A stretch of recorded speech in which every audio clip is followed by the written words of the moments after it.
Donald Trump intends to use the United States military against American citizens who simply disagree with him. A few moments later. Important mission. And I told Pete, we should use some of these dangerous cities as training grounds for our military, National Guard, but military. In a rare gathering at Quantico, President Trump and Pete Hegseth addressed nearly 800 senior military leaders, generals, admirals, and top advisors. But the spectacle wasn't just a setting, right? What followed was a mix of grave threats, hyperbole, and claims that had fact-checkers at CNN busier than ever. President Trump's address, we just heard it, to senior U.S. military officers at the Marine base at Quantico, Virginia. Let's go live now to CNN senior reporter Daniel Dale for a fact check. All right, Daniel, what stood out to you? There were just so many false claims, and I say that after essentially every speech, unfortunately, from President Donald Trump. But I think this is notable because of the audience. He was telling a lot of lies, saying a lot of other inaccurate things, regardless of his intentions, to the U.S.'s top military leaders. Trump arrived on stage and he set the standard pretty early. It was unabashed allegiance, or as he said, if anyone wanted to get up and leave, they could, but it would cost them their rank and potentially their career. Fantastic job. I've never walked into a room so silent before. This is very, don't laugh, you're not allowed to do that. You know what, just have a good time. And if you want to applaud, you applaud. And if you want to do anything you want, you can do anything you want. And if you don't like what I'm saying, you can leave the room. Of course, there goes your rank, there goes your future. But you just feel nice and loose, okay? Because we're all on the same team. And I was told that, sir, you won't hear a murmur in the room. I said, we got to loosen these guys up a little bit. So you just have a good time, but I want to thank... So coercion, leverage, yeah, it would all lead to the message at hand, which was a war from within. Trump went on to name cities like San Francisco, Chicago, New York, and Los Angeles as targets in this fight. And if geography isn't your strong suit, yeah, they're all cities in America, which he claimed could be treated as training grounds. I mean... what they've done to San Francisco, Chicago, New York, Los Angeles, they're very unsafe places, and we're going to straighten them out one by one. And this is going to be a major part for some of the people in this room. That's a war, too. It's a war from within. Controlling the physical territory of our border is essential to national security. We can't let these people in. Fire department. I always put the fire department in because they're great. They're great. And I got 95% of their vote, too. That helps. When you get 95% of their vote, you always have to mention them. But they're great. And they're brave in our inner cities, which we're going to be talking about, because it's a big part of war now. It's a big part of war. But the firemen go up in ladders, and you have people shooting at them while they're up in ladders. I don't even know if anybody heard that.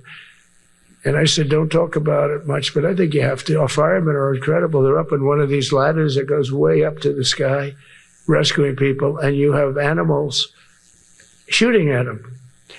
Shooting bullets at firemen that are way up in death territory. You fall off that ladder, it's over. Move out and draw fire. Because we are the War Department. Godspeed. Room!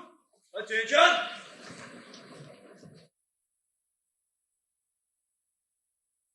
Hold on a second.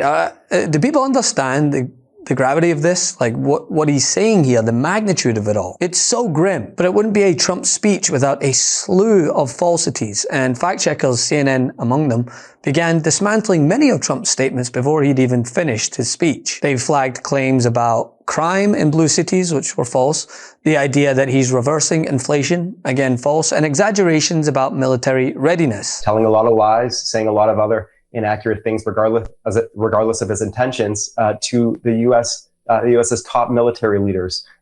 So I want you to listen to something he said about former President Joe Biden and Biden's comments about the U.S. military.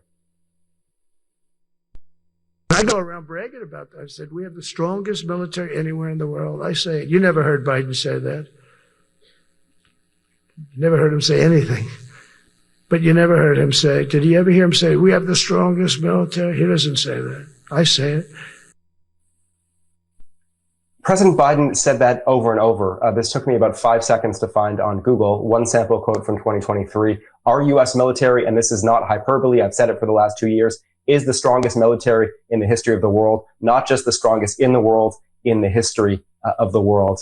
So this is just one of many such quotes from President Biden. And he made another false claim about President Biden and the military, falsely claiming at another point in the speech today that President Biden had suggested early in this term that he could get rid of the Space Force established under President Trump. Listen to that quote.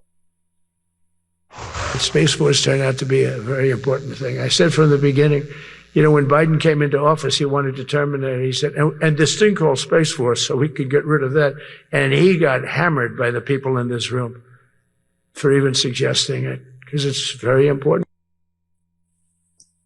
President Biden never said that. President Biden never said that that did not happen. What did happen in the first weeks of President Biden's term is that his then White House press secretary, Jen Psaki, offered what seemed to be a snarky or dismissive response to a question about what Biden planned to do about the future of Space Force. But that wasn't Biden himself. Even Psaki never said he was going to get rid of it. And she said the very next day that they were not getting rid of Space Force, that they would preserve it.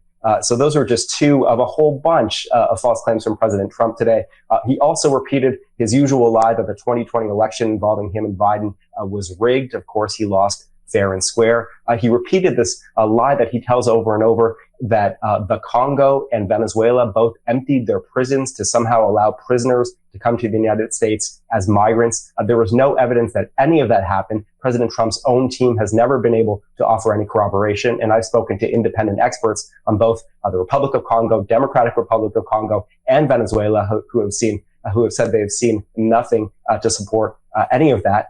President Trump again repeated this claim we've been hearing from him that Biden let in 25 million migrants. That's up from President Trump's former claim of 21 million. Even that was false. So the actual number is less than half of that, even if you count the millions who were rapidly expelled from the country under COVID era immigration provisions. So not even close. President Trump again said that President Biden provided $350 billion worth of aid to Ukraine. That's also not even close, even generously by independent expert estimates. The actual number is about half that. And we also heard President Trump repeat this claim he made at the United Nations the other day, that he has settled 7 wars. But even the examples that President Trump cited himself show that that claim is not true. For example, he mentioned the Democratic Republic of Congo and Rwanda. Well, the war involving those two countries has not actually been settled, despite a peace agreement signed under President Trump. Hostilities continue. We have good reporting from the ground. CNN was there last week showing that the fighting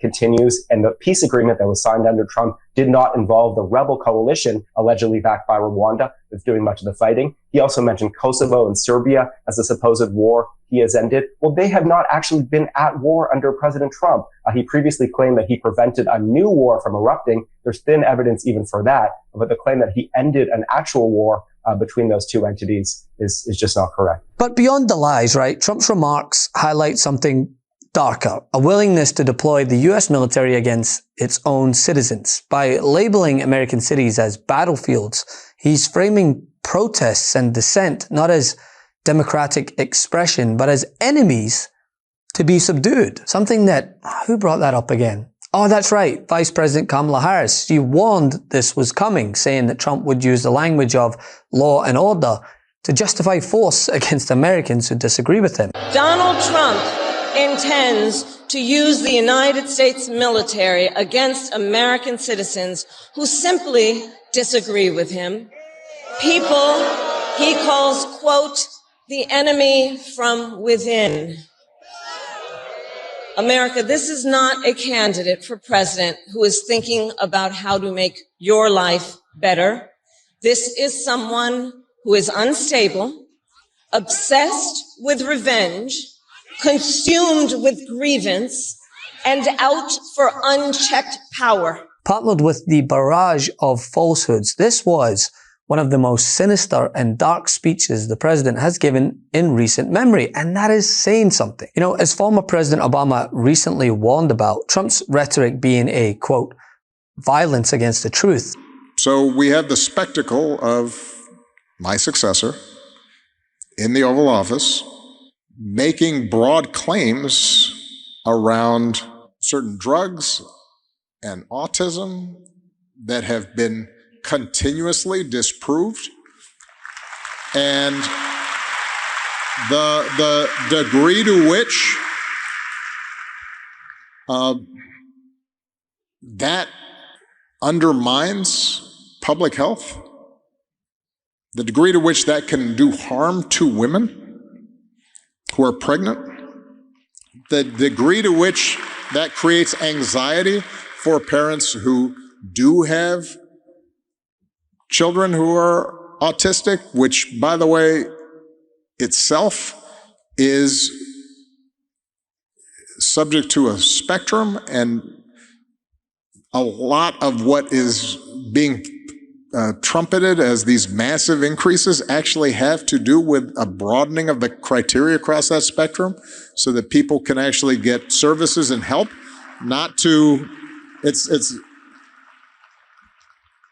all of that is violence against the truth. It feels prophetic here. I mean, when leaders are weaponizing lies and fear, the first casualty is trust. I mean, within the ranks and across the nation. Declaring war against his own people in front of the most highly ranked military officials is not just bravado or trying to be a strongman.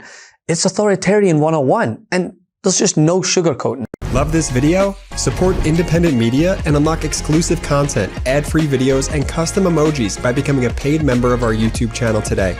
You can also gift memberships to others. Let's keep growing together.